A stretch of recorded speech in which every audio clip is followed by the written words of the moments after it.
Former SA Rally champion Glenn Hall stands in for an injured Janelle de Villiers and promptly trounces the opposition in the Toyota 1000 Desert Race Prologue.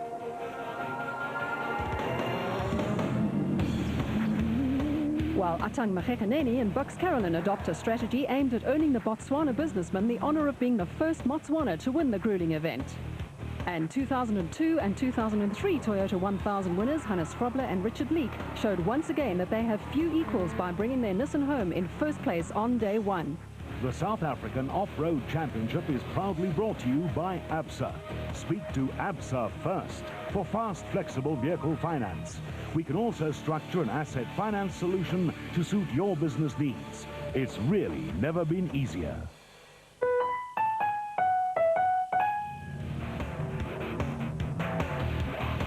The off-road racing fraternity made their annual pilgrimage to Botswana for round 3 of the ABSA Off-Road Championship, the Toyota 1000 Desert Race, which attracted 80 entries, of which 38 were in the production vehicle category and 42 in the special vehicle category.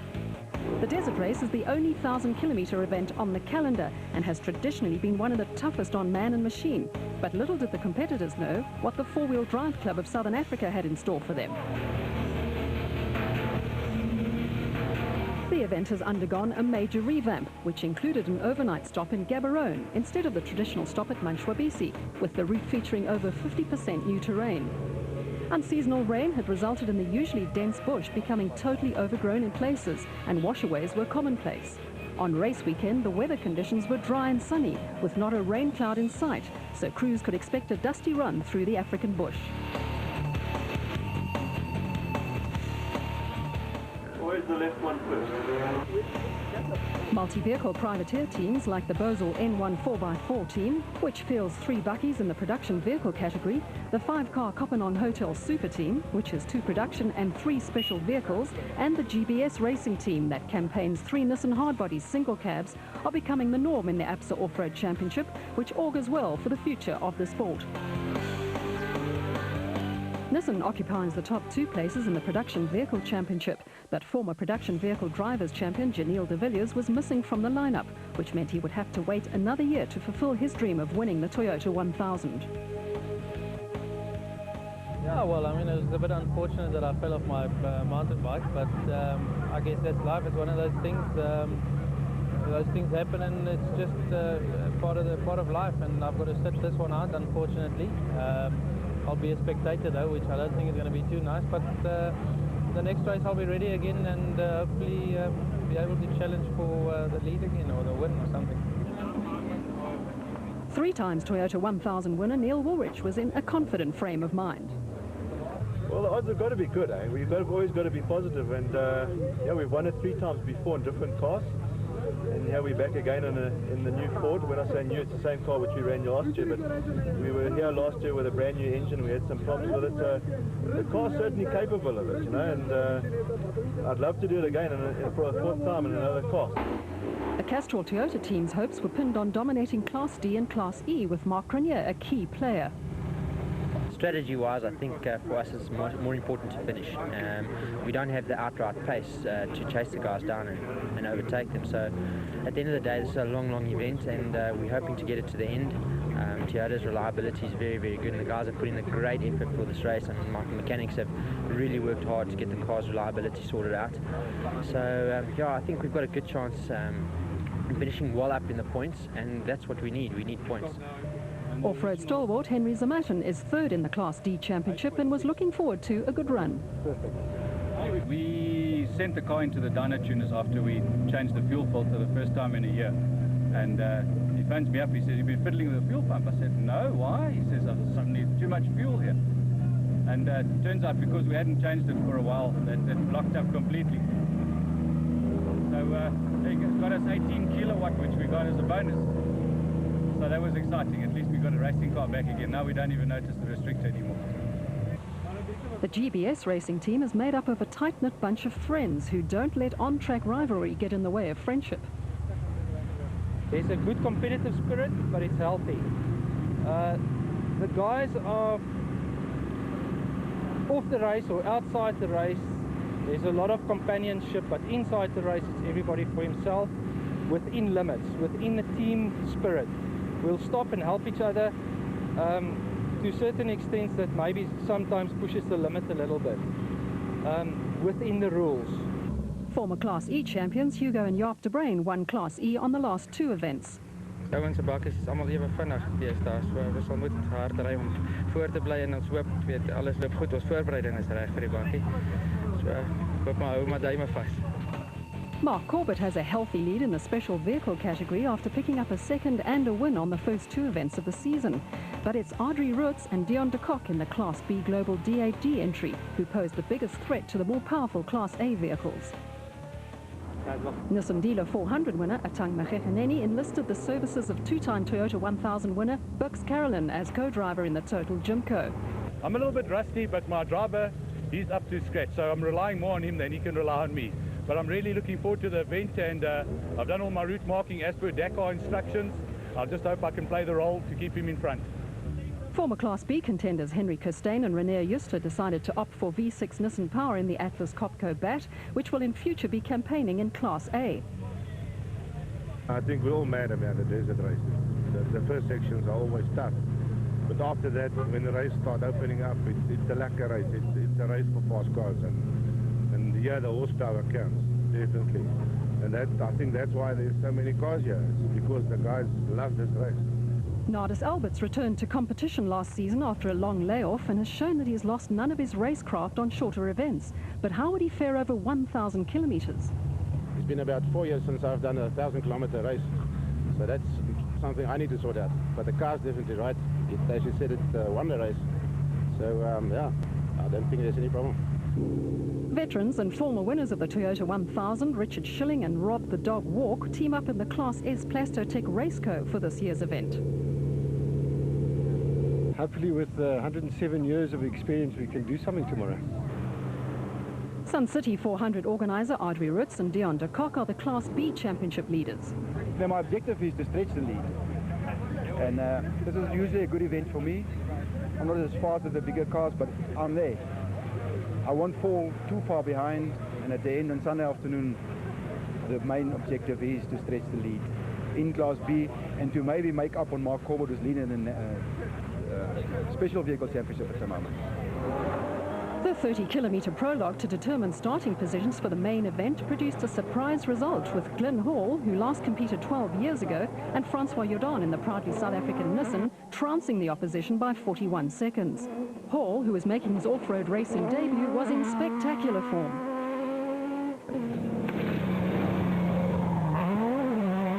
I pushed hard, I didn't want to be far back, and I was quite tense.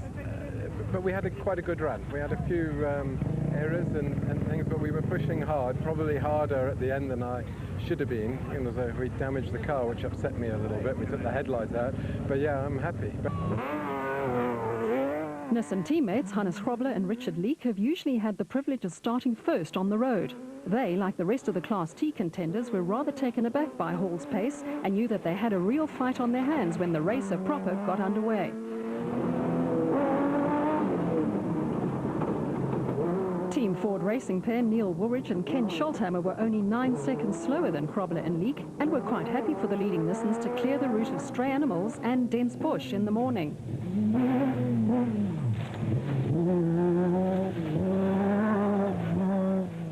There was drama in the Kopanong Hotel Super Team pit with frantic efforts to get 2003 winners John Ware-Smith and Jeff Minnett underway.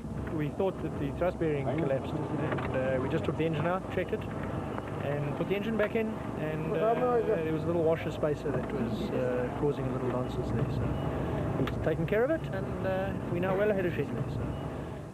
Despite the pre-race scare, Ware-Smith and Minnett gave notice to the rest of the Class A field that they were the team to beat in the BMW 540 V8-powered Kopanong Hotel Super Team Jimco, but they would come under pressure from Duncan Voss and Henny Tersteege in the proudly South African Nissan Hardbody, who were only 1 second slower. One of Ware-Smith's biggest threats would be Mark Corbett and John Moore in the Century Property Developments BAT, who were only 9.5 seconds slower.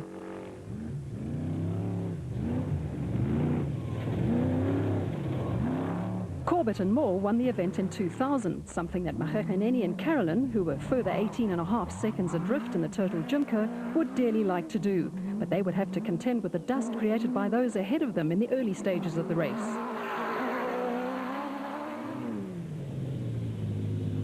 Nashua Mobile Racing's Terence Marsh and Mike Whitehouse were the fourth fastest special vehicle crew and almost a minute slower than Ware Smith and Minute. While reigning Class E champions Mark Cronje and Chris Birkin again came up trumps by qualifying their Class D Castrol Toyota Hilux 2.7i 9th overall and 5th in the production vehicle category.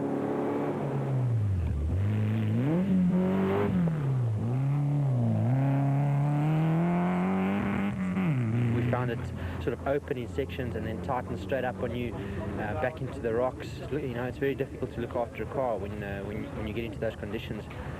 Battle to get into a rhythm because just you can't read the roads, so you have to start relying on the markers, and you know, it's very, very difficult. Chris Visser and Jappie Badenhorst brought their Tyco Trucks Toyota Hilux 2.7i home 10th overall and first in Class E, only 0.6 of a second slower than Cronje and Birkin, with Alfie Cox and Ralph Pitchford 11th in the Arnold Chatz Cars Nissan Hardbody. Beats the hell out of working.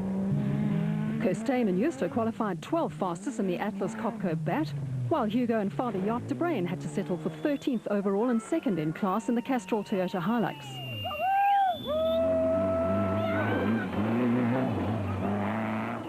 Manfred Schroeder and Jack Peckham were the third fastest Class D qualifiers in the Team Ford Racing Ranger and having somewhat of a tough time avoiding the dense thorn bush that would rip decals from vehicles and in many instances necessitate a complete respray.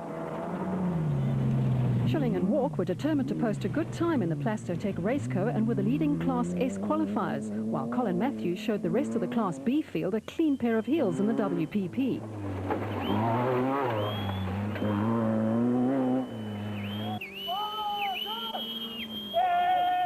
Andre Buerter and Beans Heidenrich ended up as Class F leaders in the Kopanong Hotel Super Team Chevy that seemed a little wide for overgrown conditions.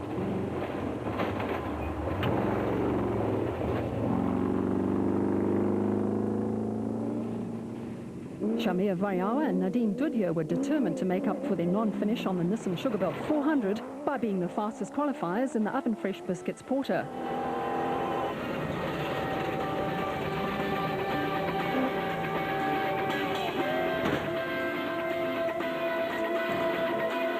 Despite the Porter rolling 3 times, the uninjured crew was able to get it back on its wheels and complete the prologue. The technical crew, led by Danny Porter from the United States, worked through the night to repair the damage, and the crew was able to start on Saturday, but in 72nd place.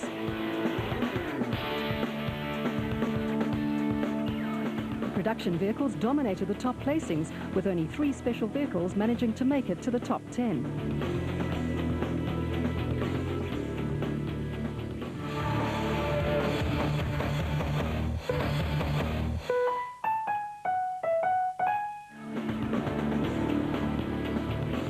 It was an early start for some on Saturday as they prepared for racing Section 1 of the Toyota 1000 Desert Race. With 74 vehicles leaving the start line in the space of 12 minutes, the dust would make it sheer hill for crews to find their way, let alone race, in the opening stages of the event. Local fans turned out in their thousands at the start and elsewhere on the route.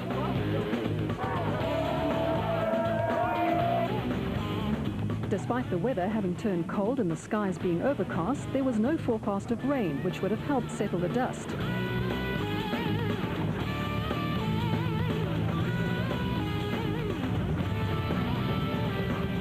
What were the chances of an older beam axle Raceco beating the more fancied A-arm Jimcos and Bats? Look, there's one about 2 seconds behind us, but we're there. I think more so the fact that in an old car, this car's nearly 20 years old, we're the 6th special overall. Kind of says something about good old cars can still do well, and just keep going today. Looking forward to it. We don't mind starting third. We'd like to finish first though. No, it's advantageous in the morning. The bush is very thick, so look, we went as quickly as we could yesterday, but with a lot of reserve. So hopefully halfway through the morning we should get to the front. But it's a 2-day race. It's 1,000 kilometers, 500 each day, so it's a long way. We actually got to look after the car, not to have any problems with punches or wrong slotting, because we found yesterday it was a little bit difficult to navigate, but otherwise it was great. So we hope to set a good pace, which we will. We've got a good start position. Only got 2 cars in front, so we look forward to a good race, man. Ons lê nou op die oomblik spring ons tweede in die klas weg, so ek gaan kyk of ons die posisie kan tweede hou en dan môre oorvat. kyk of ons kan klaarmaak. So ons moet môre, vandag moet ons maar ewe hard ry want die ouens se bakkies is almal ewe vinnig deesdae. So ons sal moet hard ry om voor te bly en ons hoop alles loop goed. Ons voorbereiding is reg vir die bakkie. So hoop maar hou maar duime vas. We're just going to have to try and sort of keep a fair distance behind the Nissans and the Fords because they're pretty quick, and we'll see what happens at the end of the day. It's a good place to start second, especially if you have to just get the cattle out of the way and also look for the road. There's some places today that you have just to follow the markers, and that's not always the easiest to do if you're in the front. Just what made the boss quick. I looked at him. The moment of truth had arrived for Glyn Hall, who showed on Friday that he had lost none of his talent gained over many years of rallying. But how would he perform in the tough world of off-road racing where endurance is the key?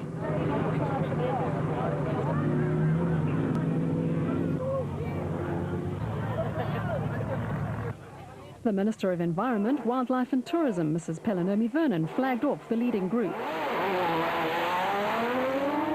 Paul and Jordan were in a determined mood, and with no dust, they were able to steadily open up the gap on the rest of the field. Krobler and Leek weren't too concerned about starting second and had decided to play a waiting game up until the designated service point at Manchwabisi and then attack on the way back to Gaborone.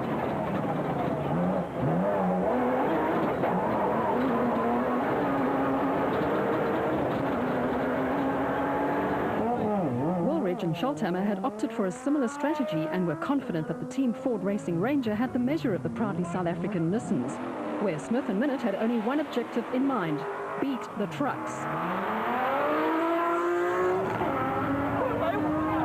2000 Toyota 1000 winners Mark Corbett and John Moore were out to win a second time and intended staying out of the way of tree stumps, which ended their run in 2003, while Mekhekaneni and Carolyn had also decided to play a waiting game on day one.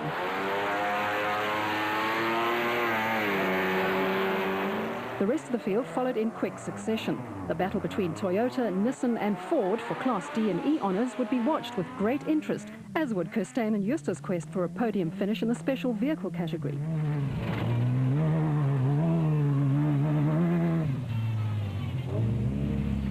Hugo and Jaap de Bruin were chasing their third successive Class E win of the season and hoped to grab the production vehicle championship lead if Krobler and Leek put a wheel wrong, while Team Ford racers Schroeder and Peckham were intent on ending Cronje and Birkin and Cox and Pitchford's winning run in Class D.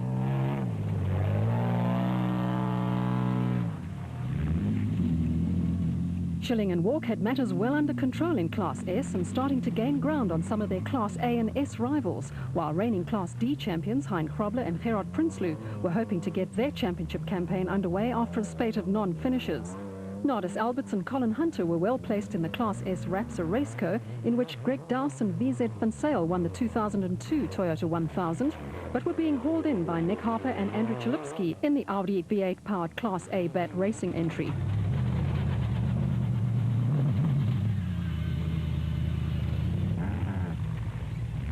Colin Matthews was comfortably in the Class B lead when he got the WPP bogged down in thick sand, which allowed Lichtenberg 200 winners Hein Moorman and Cecil Fincham to nip by in the 4x4 Mega World Toyota Hilux KZTE.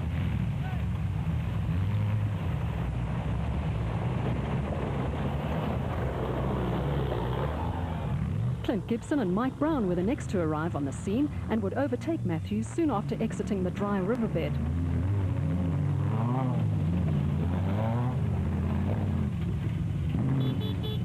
Class S championship leader Nick Gosler and Warren Bowie attempted to tow Gary Bertholdt and Siegfried Rosso in the advanced soft Nissan hardbody out of deep ruts, but to no avail. The Nissan was well and truly stuck, and the rest of the field took advantage of their misfortune to gain another place on the road.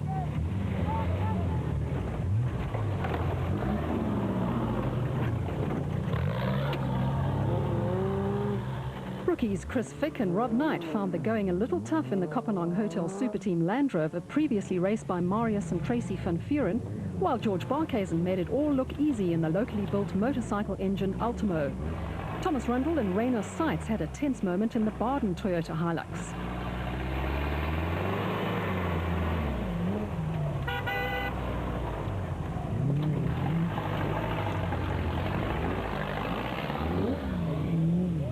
Zakaria Bamji and Ahmed Hussein made it look easy, as did Variawa and Dudhir, who made up 12 places.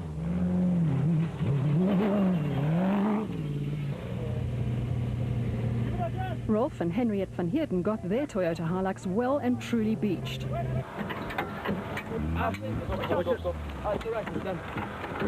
Still up. You have to take it up again. It took ages to dig the Toyota out.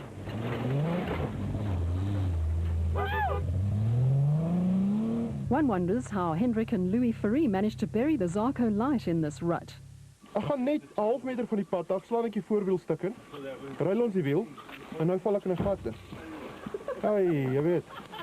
Lyk my ek moet begin golf speel. The crowds have been waiting at Livingston Bridge since sunrise for their annual horsepower show, and they weren't to be disappointed as Frobler and Leek powered into view. The Nissan pair took over the lead 12 kilometres into the race when Hall and Jordan retired with steering problems and were steadily increasing the gap on the rest of the field.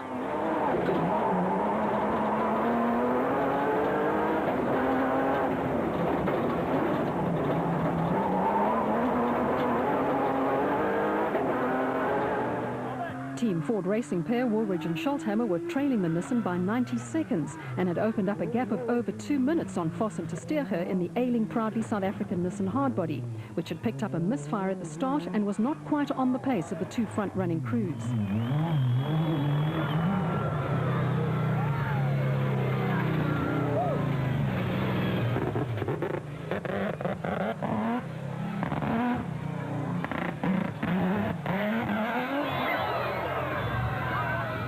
Mark Corbett and Jean Moore were fourth on the road and the special vehicle category leaders in the Century Property Developments bat, with Atang Magegeneni and Bux Carolyn trailing them by just over 3 minutes in the total Jimco. The Botswana Nationals certainly enjoyed a huge following.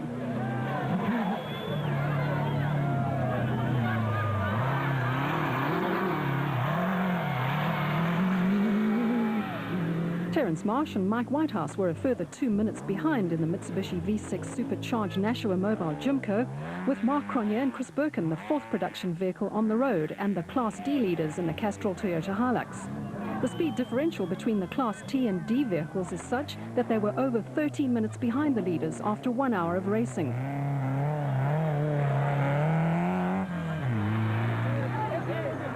Class E leaders Chris Visser and Jaapie Badenhorst got a thorough soaking in the neatly turned out Tyco Trucks Toyota Hilux. Visser's late father Chris was one of the pioneers of off-road racing in the 1970s and the driving force behind the Castrol Barbaspan 500, in which enduro motorcyclists Alfie Cox and Ralph Pitchford excelled. The Nissan pair was second in Class D and 3 minutes behind Cronje and Birkin.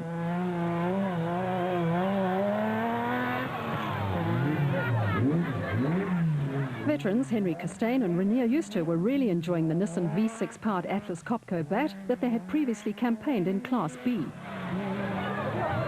Class E Championship leaders Hugo and Father Jaap de Bruin almost got it all wrong in the Castrol Toyota Hilux that Cronje and Birkin used to win the 2003 Class E Championship. Former Class E champions Manfred Schroeder and Jack Peckham were hoping for a good result in the Team Ford Racing Ranger that would elevate them from second to first in the coveted Class D Championship.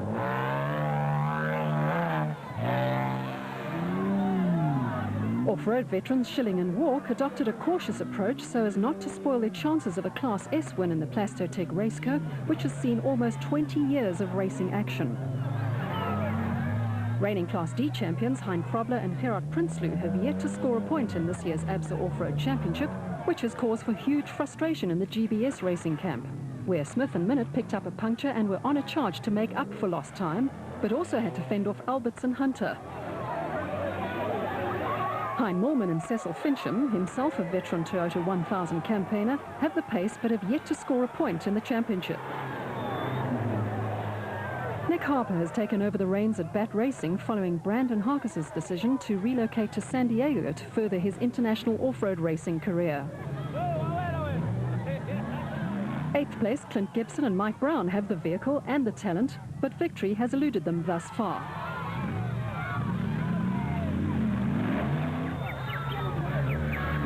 A battle royal was raging in Class B, with Colin Matthews having to fend off former Class B champions Marcus Taylor and Mark de Chalane in the JRE, who were the actual leaders by over a minute on corrected time.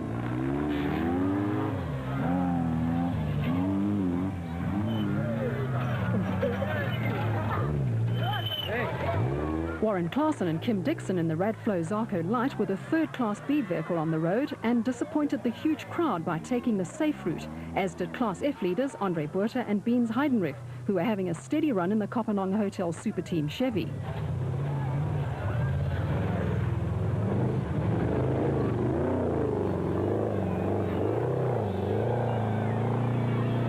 Osman Sadik and Sukat Fazaldin in the Broadhurst Motors Nissan Hardbody delivered a star performance as far as the crowd was concerned.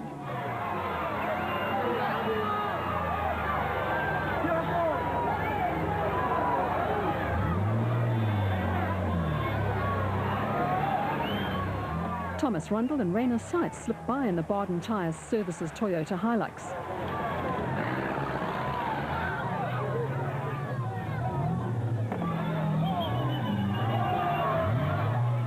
The luckless pair were determined not to lose another position, which Chris Fick and Rob Knight could easily have gained had they taken the safe route right at the outset.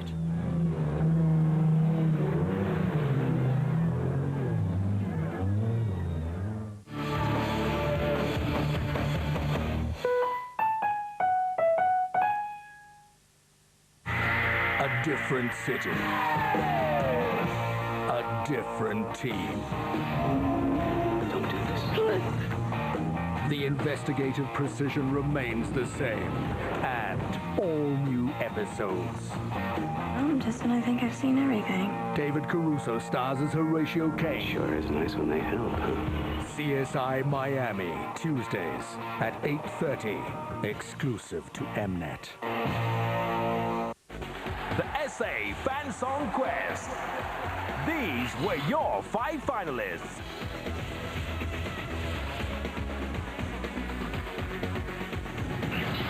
And now, the winning song is Song 4.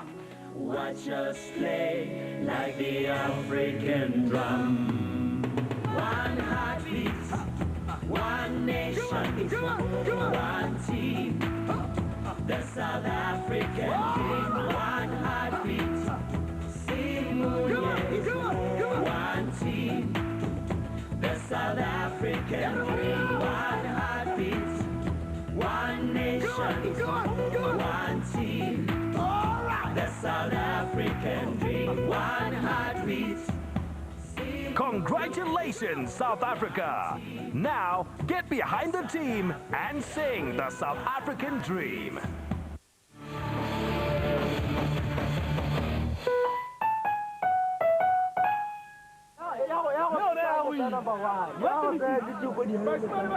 Animals along the route pose a danger to all competitors, but especially the race leaders Hannes Grobler and Richard Leek, who had to clear the route in the proudly South African Nissan Hardbody.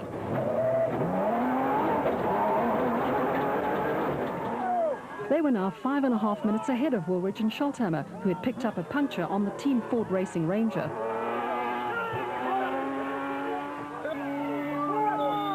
The former off-road motorcyclists and Roof of Africa winners on 2 and 4 wheels were on a charge in an attempt to make up lost ground, while Vos and Testego were a further 2.5 minutes behind in the misfiring Nissan Hardbody.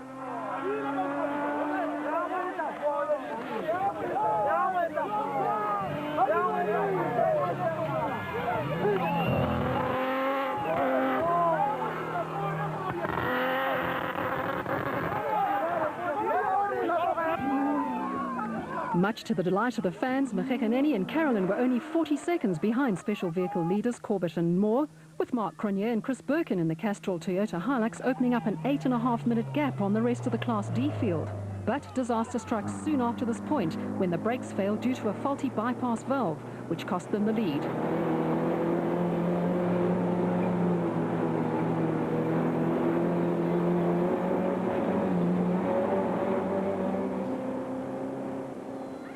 The 2003 Toyota 1000 winners, where Smith and Minute had moved from 13th on the road to 7th and were now 3rd overall in the special vehicle category, but could have done without this wrong slot.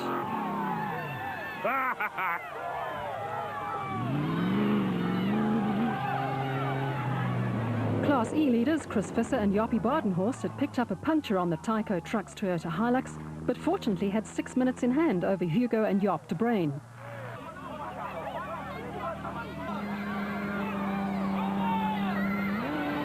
Team Ford Racing's Schroeder and Peckham were unaware of Cronje's misfortune and were now the Class D leaders as they headed for the designated service point, with Hein Grobler and Gerrit Prinsloo only 36 seconds behind in the GBS Racing Nissan.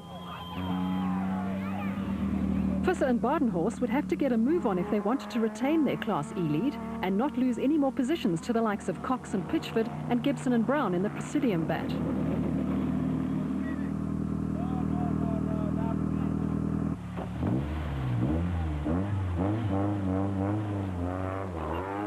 They managed to preserve their lead, but only just, because the de Bruins were now within easy striking distance.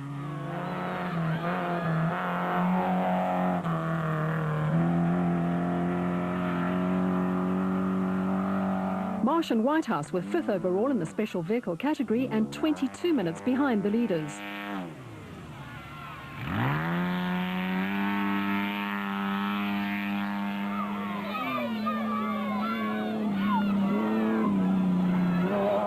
Schilling and Walk's Plastotech Raceco hadn't missed a beat, and they had a 10-minute lead in Class S, while Durbanites Zane Pierce and Henny Vosloo had moved up to 3rd in Class E in the Castrol Toyota Hilux. Harper and Chalupsky had been slowed by punches on the BAT Racing entry, while husband and wife Nielsen Zelda van der Walt were playing a waiting game in the Class E Nissan Hardbody. Mariawa and Dudheer had made up 52 positions in the Oven Fresh Biscuits Porter, while in Class B there was a new leader in the form of Bez Bezaitnote and James Scott in the Adenco Sandmaster. They had Henry Zamatin and Bodo Zweigler, who'd been slowed by a puncture on the Mastercraft PlayStation Pajero, breathing down their necks.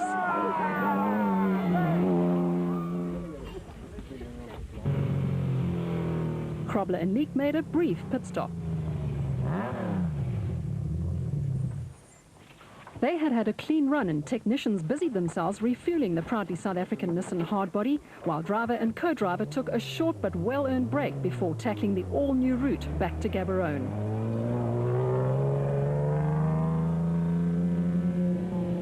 With the exception of a puncher, Woolridge and Scholthammer had also had a clean run in the Team Ford Racing Ranger, but were faced with having to make up over 6 minutes on the leading Nissan. It would be no easy task.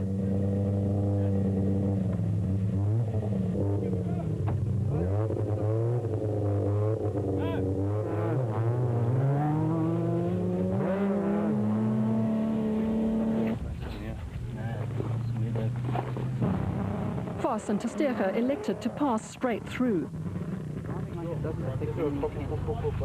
Just don't know. We thought we'd found it last night. It was perfect testing the car, but obviously it wasn't. It was something when it gets hot is failing.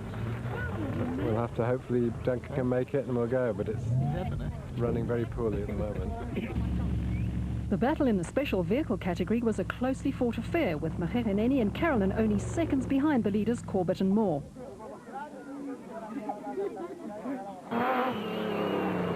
There was no stopping Grobler and Leek, who, in the case of Grobler, won the event in 1986, 2002 and 2003, and in the case of Leek, picked up victories in 1984, 89, 92, 93, 2002 and 2003. Neil Woolridge and Ken Scholthammer enjoy the challenge of endurance racing and tend to come into their own the longer an event progresses.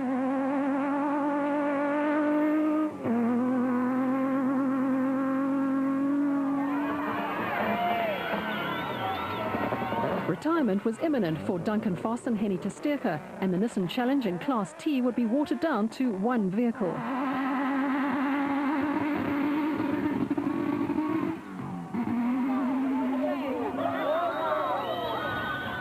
Mark Corbett and Jean Moore's lead would later turn to nothing when they hit a tree and damaged the suspension on the Century Property Development's bat, leaving the way open for Atang Mahekaneni and Bux Carolyn in the Total Jimco to move up to 3rd on the road and into the special vehicle lead.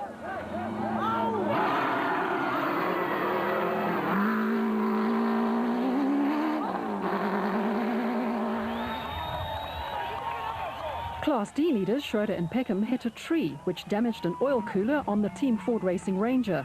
Cox and Pitchford, who was suffering from motion sickness, took full advantage of their misfortune and grabbed the Class D lead, with Cronje and Birkin in hot pursuit in the Castrol Toyota Hilux.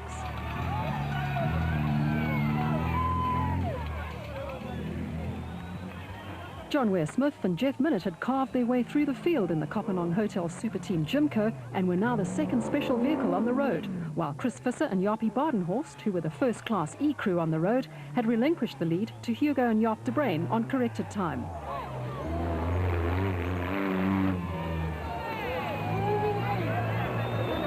Pearson Vosloo's Castrol Toyota Hilux looked a little worse for wear after some close encounters with bushes and trees, but were nevertheless very much in contention for the Class E lead, held by the hard-charging de Bruins.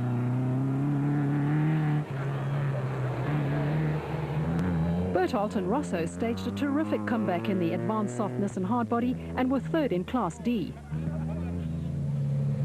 Schilling and Walk's excellent run in Class S came to a bitter end when the gearbox on the Plastotec Raceco failed.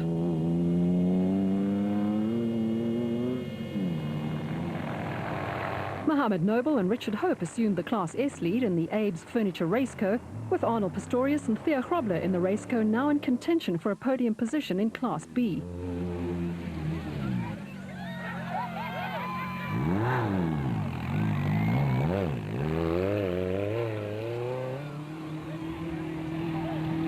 Brothers Hamish and Alistair Stubbs were also having a good run in the Class B Fencer Viper and were in line for a top 3 finish.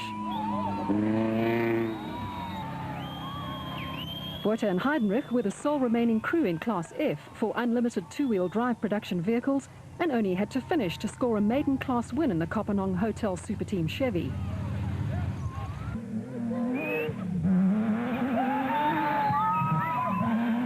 Grobler and Leek were now on the home stretch and had extended their lead over Woolridge and Scholthammer to just over 6 minutes in a race that was proving to be extremely harsh on man and machine. The Team Ford Racing pair had pulled out all the stops but just couldn't close the gap on the leading Nissan. Interestingly, the race was taking far longer to complete than predicted, with crews spending more than 7.5 hours in the cockpit.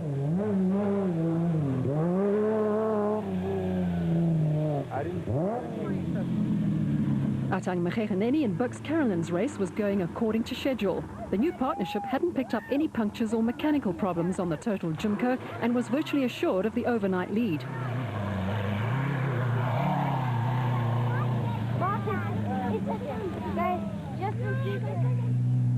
Castrol Toyota pair Mark Cronje and Chris Birkin managed to get by Cox and Pitchford when they started running low on fuel in the Arnold Chatz Cars Nissan hardbody and were forced to slow their pace dramatically.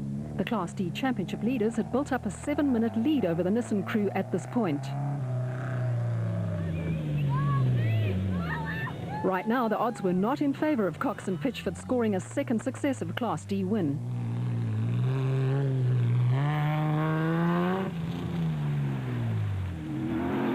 Ware Smith and Minnett were second in the special vehicle category, but their race would soon come to an end when the Kopanong Hotel Super Team Jimco ran out of fuel. Despite assistance from other competitors, they ended up being time barred.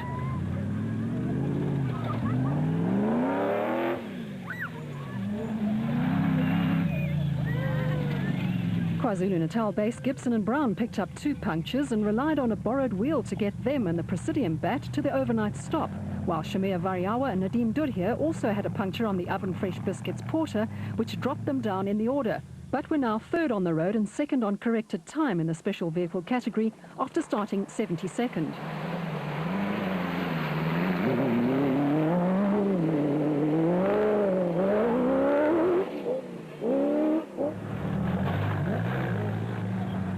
There was an almighty battle raging in Class E with Freiburg businessmen Hugo and Jaap de Bruin, who have won the class on their last 2 outings in the Castrol Toyota Hilux 2.7i, just managing to keep Zane Pearce and Henny Vosloo in the Castrol Toyota Hilux KZTE, raced by Kasi Kutsia and Oki Furi last year, at bay.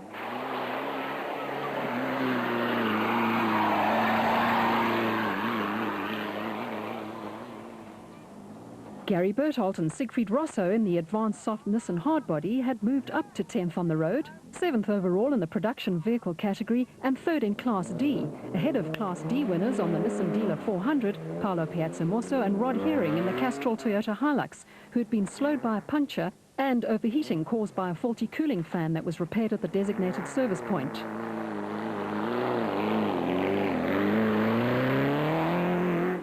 Consistency had paid off for Nielsen Zelda van der Walt in the Nissan hardbody, who are now 3rd in Class E and 2 minutes ahead of JP Augustin and Johan Dubel in the Class D GBS Racing Nissan hardbody, who are in turn almost 3 minutes ahead of Zermatten and Schwegler in the Mastercraft PlayStation Pajero, which was performing far better than in recent months.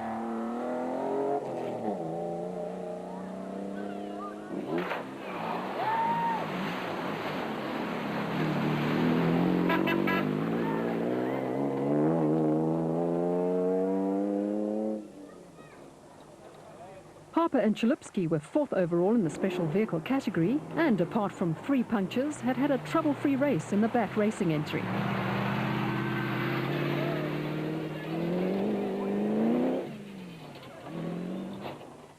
Arnold Duplessis and George Baker's only problem on the BB Auto Nissan hardbody was a puncture 50 kilometers from the finish. The odds of them making up the 45-minute deficit on Class D leaders Cronje and Birken were rather slim. Mohammed Noble and Richard Hope were the only survivors in Class S and only had to finish Day 2 to share the championship lead with reigning Class S drivers champion Nick Gosler and Warren Bowie. Marcus Taylor and Mark Deschelaine dropped down to 6th in Class B when a condenser failed, but worked their way back up into the lead with 20 kilometers to go.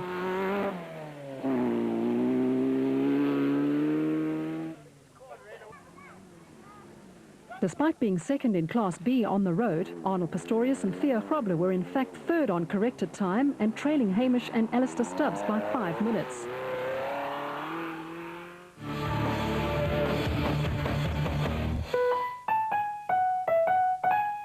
Played a little game at the weekend, fell into the scuff at the wrong end, went out on the move, everything to prove, met some other stars, signed some autographs.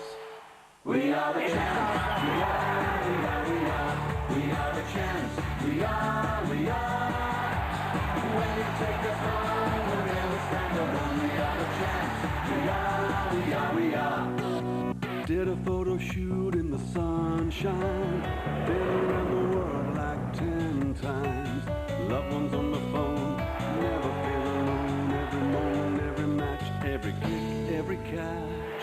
We are the champs, we are, we are, we are, we are the champs, we are, we are. When you take us home, we'll never stand alone. We are the champs, we are, we are, we are.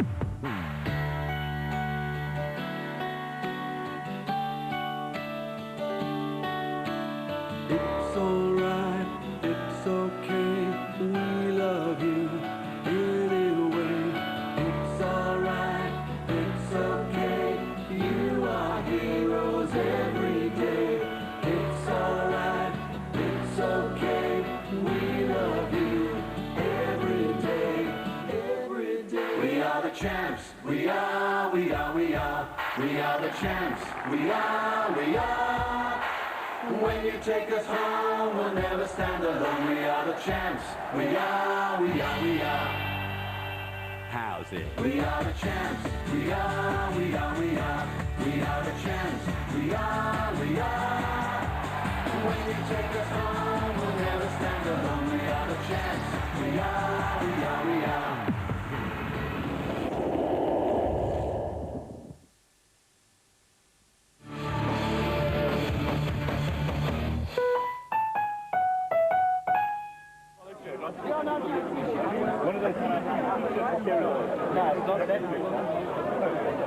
Team members anxiously awaited the arrival of their crews at the overnight stop in Gaborone, and thousands of enthusiastic spectators lined the route for kilometers at a stretch.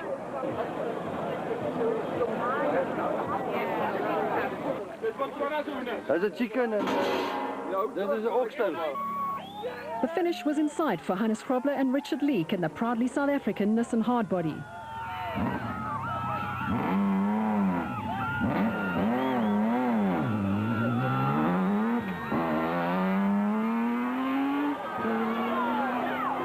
They completed the 500-kilometre route in a time of 7 hours, 30 minutes and 19 seconds.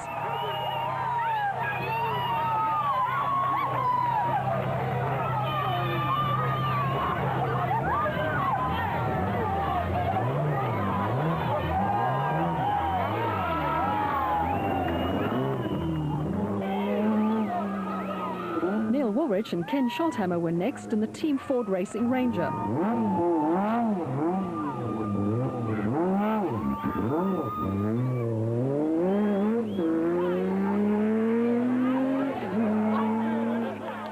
Their time was 6 minutes and 11 seconds slower than that of the leading Nissan.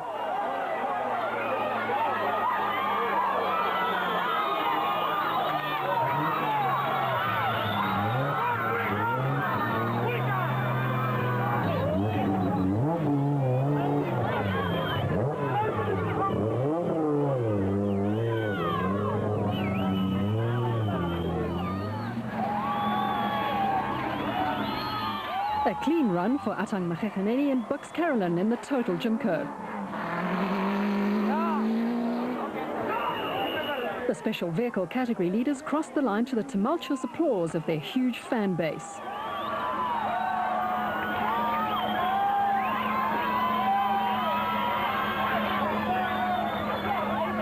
Mother and daughter Lerato and Ipi Makgekgeneni were also delighted with the result.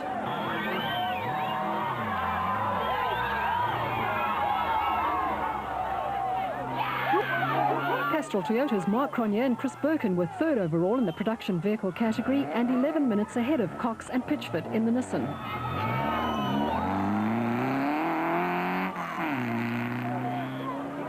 They once again showed that a four-cylinder powered vehicle can share the podium with the more powerful Class T vehicles.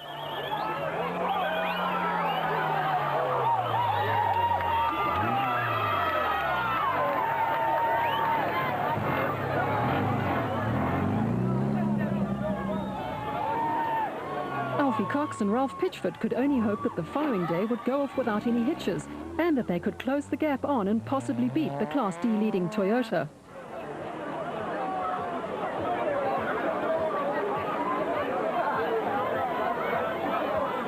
Cox, who is a veteran of many Dakar rallies where danger lurks around every corner, described the last few kilometres of driving through a wall of spectators on the Toyota 1000 as a daunting experience.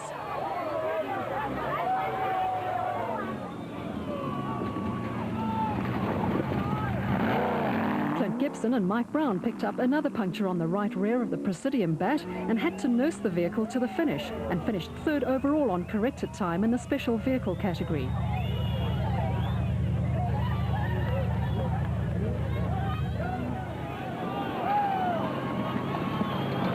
Shamir Variawa and Nadeem Dudhia had a roller coaster ride from 72nd to 2nd overall in the special vehicle category, but could have done without the 10-second delay in a sport where every second counts these days.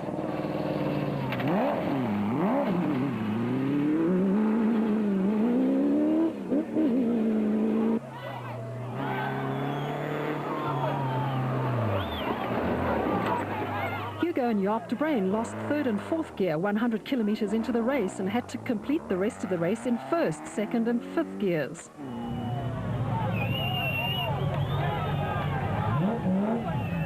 A great comeback drive for Variawa and Dudhia, with the de Bruins coming up trumps in Class E and beating Castrol Toyota teammates Zane Pearce and Henny Vosloo to the line by 56 seconds.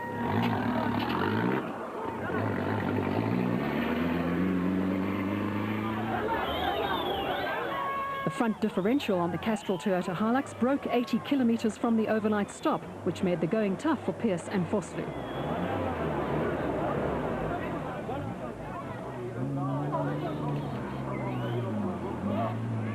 Berthold and Rosso got stuck and later broke a front differential early in the race, but kept the advanced softness and hardbody in one piece to finish 7th overall and 3rd in Class D in only their second outing in a production vehicle.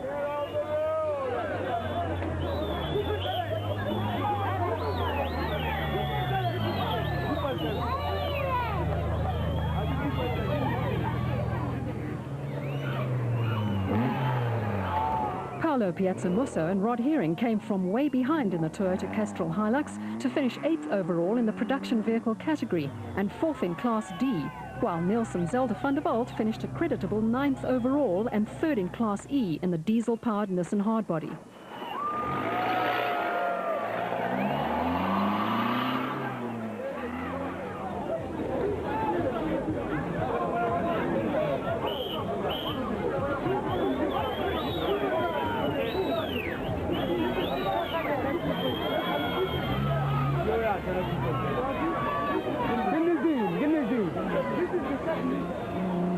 JP Augustin and Johan Dubel were concerned about a slipping clutch on the GBS Racing Nissan hardbody, but soldiered on to claim 10th overall in the production vehicle category and 5th in Class D. They were the only GBS Racing Nissan to complete day one of the Toyota 1000, with Grobler and Prinsloo sidelined by electronic problems and Gerber and Labuschagne time-barred.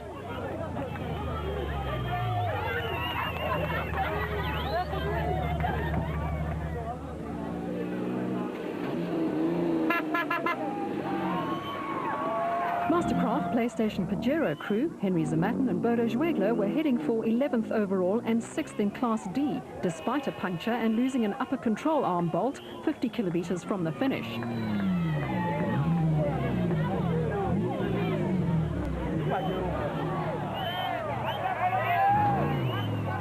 The special vehicle field had been all but wiped out, with only 11 of the 40 starters destined to finish day one.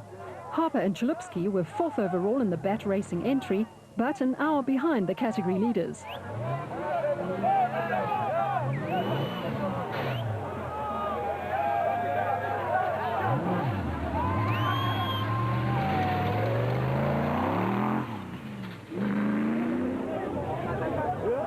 It was certainly a tough day at the office for the BAT Racing crew, who completed day one in 9 hours and 19 minutes.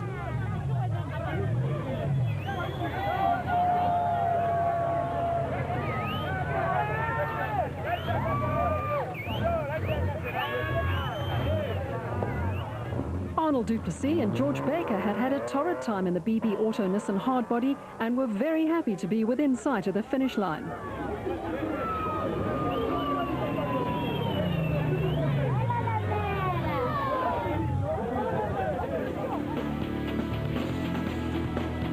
Five Nissans, 4 Toyotas and a lone Ford made it into the top 10 after day one of what many regarded as the toughest Toyota 1000 desert race ever. As was to be expected, the more powerful Class A vehicles dominated the top placings, with only 4 Class B entries making it into the top 10. The Castrol Toyota pit was a hive of activity, with technicians hard at work replacing differentials, body panels and the like in preparation for a repeat of day one's route, but this time in the opposite direction. We are really, really happy with the results today. You know that it is tough out there. Talking to the drivers, they say it has never been tough before as it was today. 4 cars finished, fantastic. Leaders in Class D, leaders in Class E, we're very, very happy with the result today. But we also understand it is going to be a tough day tomorrow. Do everything again in reverse, but we will get the vehicles in good working order. Don't know why we even bother to have flicker lights on these vehicles. We lose them, but we are confident that tomorrow is going to be another good one for us. The Nissan technicians now only had Grobler and Cox's vehicles to service, following the early retirement of Hall and that of Voss later in the race. Hannes Grobler is always on hand to oversee proceedings and assist wherever possible. Yeah, it was a tough day today. It was very, very tight. They changed the route. I think we took about 7.5 hours to finish it today. This morning we had quite a lot of dust behind Lynn, but when we passed him it was quite clean, but it was tight all the time, and you had to work behind the steering, and I've got a blister after today.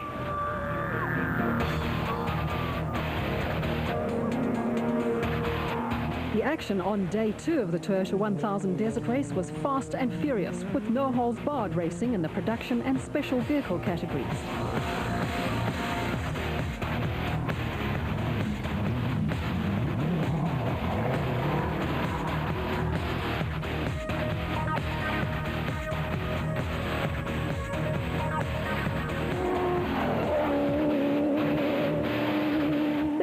11 opportunities to view Part 2 of the event on various Supersport channels, commencing on the 29th of June.